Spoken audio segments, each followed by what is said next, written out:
Guides for Brides, the wedding podcast. My name is Nikita from Guides for Brides, and I'm here today with a very special guest, Jennifer Patrice. Hello.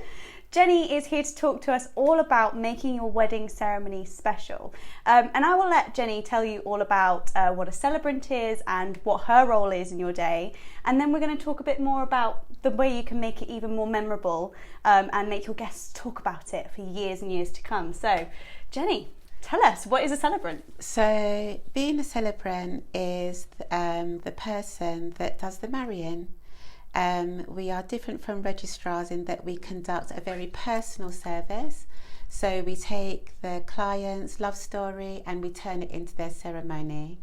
And I always say that I want to give my couples the ceremony they feel they always wanted but never knew that they could have. Ah, I love that. So yeah, it's a very, very memorable and meaningful experience. Yeah. Lovely. And in terms of being a celebrant, you said celebrants are different to registrars. Yes. How are they different? So we yet don't do the legal ceremony in England. In Scotland, some parts of Ireland and Jersey, celebrants do. But fingers crossed, it's out in the universe and we will be able to do that pretty soon. The couple goes to the registrar, gives their intent of notice to marry, and then that's posted for 28 days. On the 29th day, then the couple can pick a date any time from a calendar year within that time to do their legal marriage. And then we do the big day. Oh, amazing. Yeah. So the legal bit can be a bit separate to the big day. Yes. Amazing. So Yeah. tell me, I'm really interested to know, because you've done this for a long time now, Yes. haven't you? How long have you done this for? So I qualified in 2017 and my first ceremony was the 24th of March 2018. Oh, amazing. And they've now got a baby Hazel. So that's really good, yeah. So how do you advise couples look for a celebrant? So good directories, for instance, Guides for Brides, Beyond Weddings, Pride Guide. Look at directories like that. Also, make sure it's a reputable directory. So if it is, then they'll have a wealth of suppliers on them. Contact your supplier. So if it's a celebrant, contact them, send an email, or some of them have contact forms. So send an email, then talk to us. I like to have a chat, as you may have gathered. Quite partial to a bit of talking. And cream tea and a scone. Yes. Cream first, jam next. We're in disagreement on that. Yeah.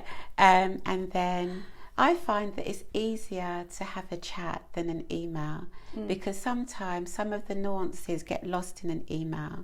But if we have a chat, then you can almost tell straight away if somebody's for you. So once we've had a chat and you've confirmed that you say you want to book me, then I will send across a contract. Please, please, please ensure that all of your suppliers have contracts.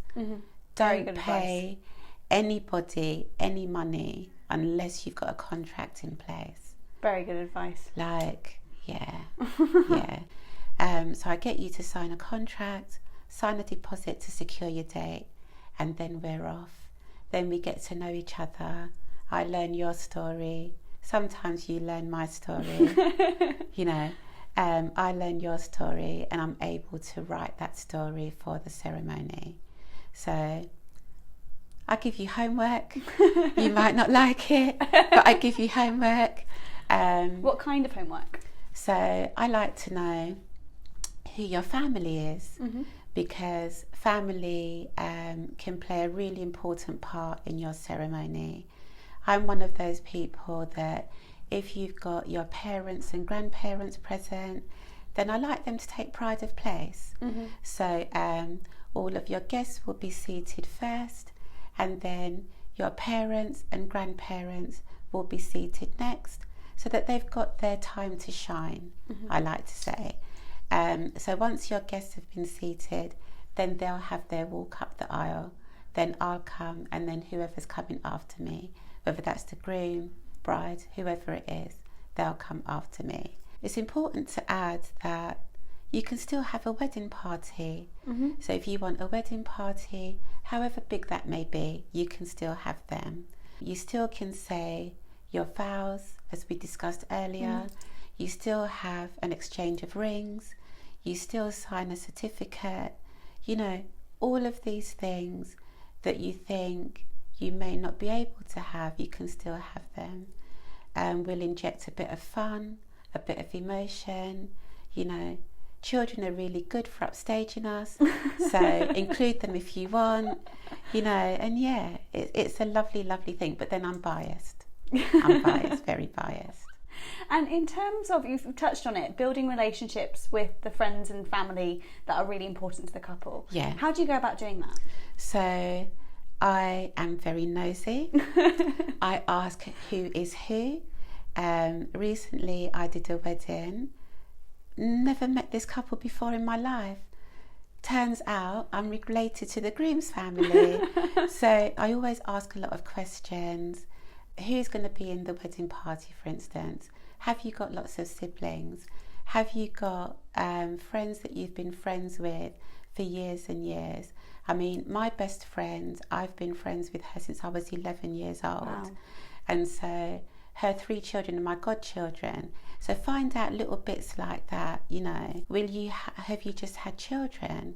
Are you having a blended ceremony? So you've both had children before, and then you've got children together. A sand ceremony would be perfect for that. So a sand ceremony is where you have different coloured sands for each person, and then you pour that sand into a central vase and it makes a pattern. You can keep that forever. So these are the sort of things that we want to know, so we can build it in for you. Amazing. Yeah. It's always good to be nosy to find out all of these things. So how do you advise couples communicate with their celebrants? So I've done my research, I've gone on Guides for Brides, I've had a phone call with you, we've had our interview, and now it's like, right, we're going to do this. How do you then plan their ceremony? How do they communicate all of their wants with you? So I'm really, really flexible, and I think it comes from a background of being a PA. So secretly I'm a control freak. Don't say I said, but secretly I am. So you can reach me by phone. I set up a WhatsApp group between the 3 of us. You can email me. My DMs are open. During the pandemic it was really funny because I would wake up at 2-3 o'clock in the morning with lots of things going on in my head. Maybe Alison had given the latest guidelines about the pandemic from the Weddings Task Force, and it would be going around in my head. So I would go on Instagram at 3 a.m, put it all out there for my clients. Or I'd reply to my clients' emails. If you want to contact me, it doesn't matter what time it is, call me, WhatsApp me, email me, I'll answer. I don't mind. I'm pretty open. Very flexible. Yes. I mean, it's not the same for everybody, No. right? Everybody has their own way of working. But I find that planning a wedding is important. And if your couple asks you a question, they want an answer. So even if I'm travelling, like today I was travelling and I got an inquiry and I said, I'm just travelling up to see Nikita at Guides for Brides now in Oxford, but as soon as I get home I'll respond to you, and that's what they want. So yeah. Would you say it's a good idea as a couple to talk about the things that are most important to you? I think that when you're getting married anyway, you should always discuss beforehand what's important to you, you know, and what is the vision for your ceremony. First and foremost, set a budget and try to keep within that, and then discuss the finer points. Do you want religion included? If you do, how much do you want included? Is there somebody in your family that wants to see a particular thing? Like, would your gran like to hear the Lord's Prayer at the beginning of the ceremony? Or are they okay not to? All of that sort of thing. For your vows, do you want to write personal vows or do you want traditional vows? Again, for the more mature members of your family, Do they want to hear you say I do, and that sort of thing? But always, always have a frank, open and transparent conversation beforehand. Yeah, I think that's really, really good advice. Yeah. You can't really start planning a wedding without you're not just going to dive in without the partner's sort of input, are you? Yeah. Even if they're not helping you plan. Yeah. You'll be surprised. You'll be surprised. I interview my clients. Do you? Yep. And I expect them to interview me. And if they're not happy with me, I expect them to say, don't take the booking. Yeah. So it's not right that we should just take a booking just for the money. We should take the booking because we've formed a rapport with that person and we know we can do the best job for them. Okay, and you can deliver the wedding that they truly want. Yeah. So walk me through the process of building that ceremony. Do you have I know you said that it's not the same for everyone, but do you have a set almost template that you can start off? Yes. Okay, yeah. What does that look like? So part of the homework is sending. So there are two parts. There's the homework of the logistics, which you spoke about before, and then there's the homework of the ceremony itself. So the logistics are: who are your parents? Who are your grandparents? Are you having a wedding party? What is the vision that you've got for your ceremony? Are you having live music? Are you having readings? Do you want a ceremony ritual? Who is your photographer? Who's your videographer? Are you having a planner? Every single little bit of information that you think I'll need, I ask in that first email. When that comes back, I go through it and then I'll tick off the bits that I'm happy with, and then I'll go back and ask further questions until we're both happy about what's been said.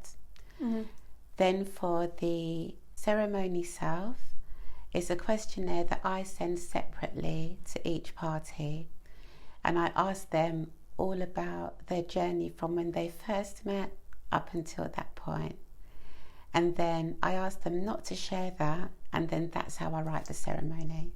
Oh wow. And do you let them read the ceremony beforehand? No, it's total surprise. Yeah, so celebrants work in different ways. So some celebrants will share it with you beforehand. I tend not to, because I want your emotions to be in that moment. I don't want you to preempt what I'm going to say. I want you to hear that and for your laughter to be genuine and for your tears to be genuine, so that we get the emotion from that point. Brilliant. And is there anything you've seen done at a wedding that you were like, wow, that is incredible, I've never seen that done before? We do ceremony rituals, so I've done a wine blending. Wow. What does that involve? So it's when you have two different bottles of wine, maybe a rosé and a white wine, and then you blend them together and the couple drinks from the same cup. So in the same way that their union will never be parted, those wines can no longer be parted. So that's really, really nice. I also quite like a rose ceremony, when we honour the mums and grandmothers. So the couple will give a rose to each mother and each grandmother, and we just talk about how they've brought them to this point. But my favourite is a ring warming. So traditionally, the rings will be handed out to everybody that's present at the ceremony. I'm a bit dubious about that because we don't want rings dropping.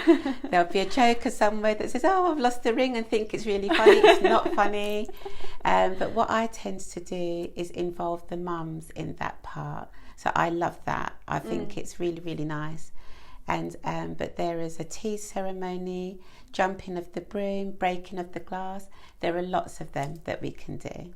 Amazing. So we were talking before we started thinking about recording this episode. We were talking about that scene in Crazy Rich Asians, weren't we? Yes. So Jenny loves that scene in Crazy Rich Asians. I'm sure lots of our listeners and now viewers on YouTube will have seen it. Yes, hopefully. What do you love about that and why? I love the fact that whoever planned that just let their imagination just run wild, because I don't think that you should have boundaries. You're only going to do this once, and I don't think you should have boundaries on what your experience is going to be. For me, tell me what you want and I'll move mountains to make it happen, because my goal is that you will walk away and say, yeah, that's exactly what we wanted. My aim is to conduct a wedding on Venus.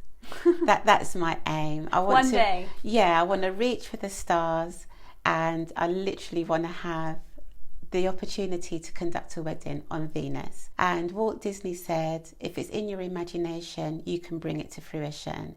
So for me, just tell us what you want. Let your imagination run wild. It's your ceremony after all. So don't stop. Yeah, just tell us and we'll do it. That's great, because I think sometimes you think you might be restricted. Yeah. But that's actually, the benefit of having an independent celebrant is that you aren't. Absolutely. Are you? Absolutely. It's not like walking into the town hall. No, it's just, not.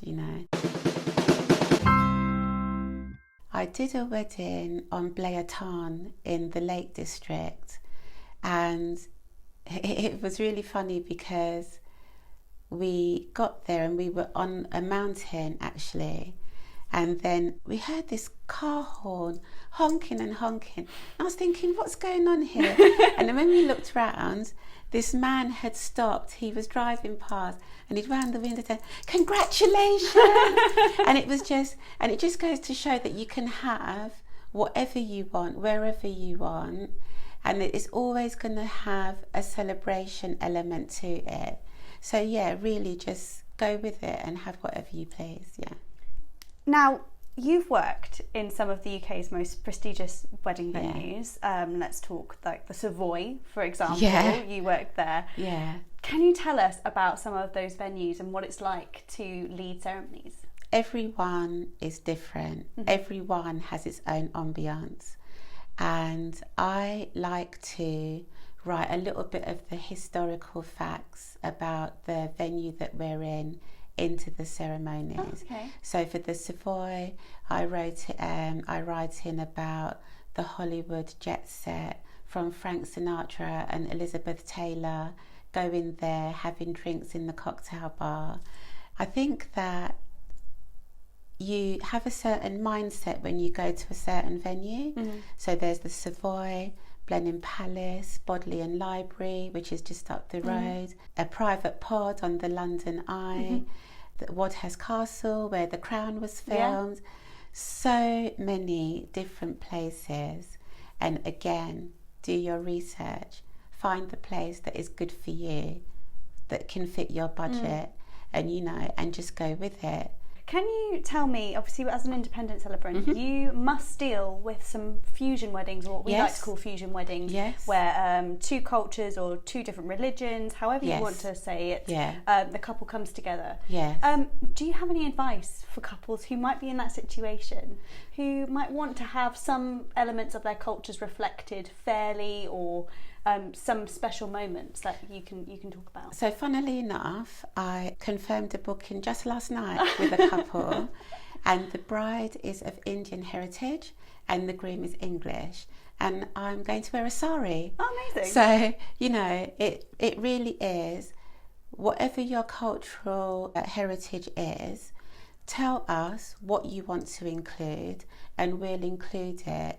Because the two of you are coming together, so your two cultures are going to be fused together. So why not take the best elements of them, put them in your ceremony, and just make it a whole thing for everybody that is present. Wearing the sari is one of my best friends. I had to wear a sari to her wedding. They are the most comfortable things ever. So wearing that's a part of it, And if you are religious and your partner is agnostic, you may want to have a quote from the Bible, like 1 Corinthians. That's a nod to what you would like, and it's not too much for your partner.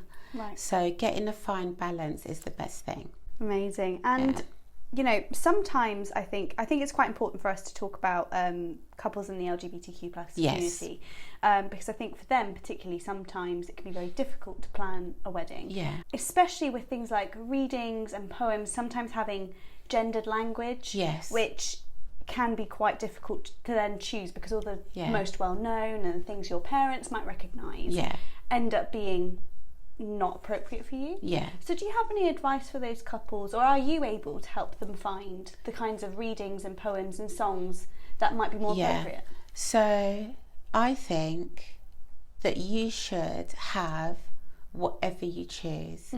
And when you're looking for a celebrant, do your research, like really do your homework. Check their websites, obviously. Look at their Google reviews, see who they've married before, and see the people that they've married before. If those people reflect what you want, then you know you're onto a good one. Don't just go with the first person you see. Have a chat with them, have a chat with several. I always recommend that you have a chat with 3 or 4. Tell them beforehand that you've got a particular preference of what you want. So if you are part of the LGBTQ community, then say that. If that person gives you like a answer or response, they're not the person for you, you know, and you will know straight away. But for readings, there are thousands. If anybody says to you, oh, that's going to be difficult, they're not the person for you. Yeah. There are loads of songs that you can walk up the aisle to or not. And even for heterosexual couples, or for brides, I should say, I always ask the question, do you want me to say who gives this woman to be married to this man? Because you might not want that. So yeah, do your research, find the person for you. Just like you found the love of your life, find the celebrant that's going to be good for you. Absolutely. I think there's certain suppliers who will be really crucial to actually like to have for your wedding and actually be able to get on with. The celebrant is one of them. Photographer is another, because you spend a lot of the day with them. But you're right, I think it is actually having conversations. What are some of the things you want couples to know as a benefit of having a celebrant? The benefits, we are telling, like the absolute benefit is we are telling your story. We're not telling, because your story is unique, right? So we're not telling anybody else's story. When your guests leave a celebrant wedding, they will know that it is your wedding that they have been to. What they will remember most of all is the ceremony, not what you wore and not what was eaten at the reception. For me, that's the most important thing. And it's really important for us to put across that love story and that journey, so that when you see it back, whether it's on the video or on the on your photographs, you'll see those poignant moments, and you'll see the laughter and the tears and all of the emotion that you've been through. A registry marriage lasts for about between 7 and 12 minutes. Ours lasts for at least 30 minutes, depending on the content you've got. Right. Do you want readings? Yeah. Have as many readings as you want. Do you want live music? Have as much live music as you want. Do you want your family involved? Have everybody involved or nobody involved? Do you want religion? Have religion involved if you want to. So I'm an independent celebrant, and so can do that. So just have whatever you want and we'll make it happen. And do you find that there is like a sweet spot for a couple? Some people find the vows to be their sweet spot. Some people find the exchange of rings to be their sweet spot. Some people, it's the signing of the certificate. It's different. We're all unique. So it's different for everybody, I'd say. Some people will turn round and see their mums crying, and then they'll go and I've normally got a clean tissue up my sleeve somewhere to hand to them. yeah. But yeah, it's different for everybody. For me, it's doing a ceremony, and when you catch sight of the dads, funnily enough, and they've got tears streaming down their face, and it's normally the dads of the grooms. And then afterwards, when they say, you know, thank you for what you did for either my son or my daughter, that's really memorable for me. And it's always when couples are taking their vows, and it's as though the air is sucked from the room and it's just the two of them, and they're just reciting the promises that they want to make to each other. Of course, they keep it clean because normally mums and dads and grandparents are there. But that's the best bit for me, I would say. What is the most rewarding part for you about being a celebrant? Tough one, I know. I think it's giving them a ceremony that's not a cookie cutter. Right. I think it's not them being sent something and having to choose which one am I going to say. I think it's them, when they answered the questionnaire and they've gone back over their relationship and they've remembered things that you know, with the annals of time, they've forgotten, and the memories come flooding back. I think it's seeing that realisation when they hear the script and then they look at each other and they think, how did you remember that? That's sort of, for me, that's it. It's the emotion of it, yeah. That makes it sound so romantic. If you want a celebrant that's going to make your ceremony sound incredibly romantic and make your love story come to life, it's Jennifer.